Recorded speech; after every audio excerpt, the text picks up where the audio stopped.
มา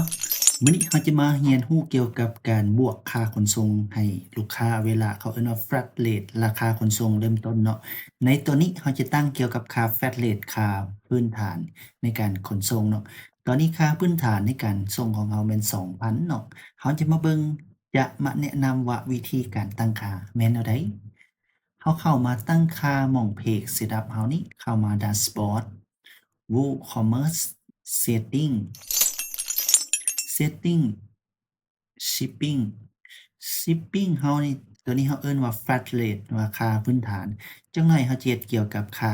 อันค่าขนส่งเกี่ยวกับเป็นกิโลเมตรให้เบิ่งเนาะ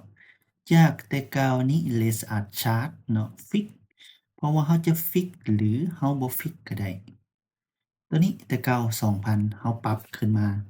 ลดลงมาบ่ปรับขึ้นมาเนาะเป็น 1,000 ซะเนาะเพื่อให้คนสามารถรับได้เนาะลองเบิ่ง เซฟเราปรับแล้วเนาะหลังจากที่เราปรับค่า Flat Rate ปรับลงมาจาก 2,000ก็มันลงมาเหลือ 1,000 แล้วเนาะนี่ก็สำเร็จไปแล้ว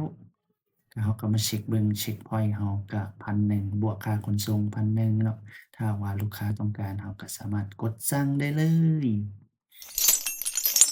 เจ้าขอบใจลาก่อนแล้วพบกันใหม่ในคลิปต่อไปสิออกไปออกกำลังกายก่อน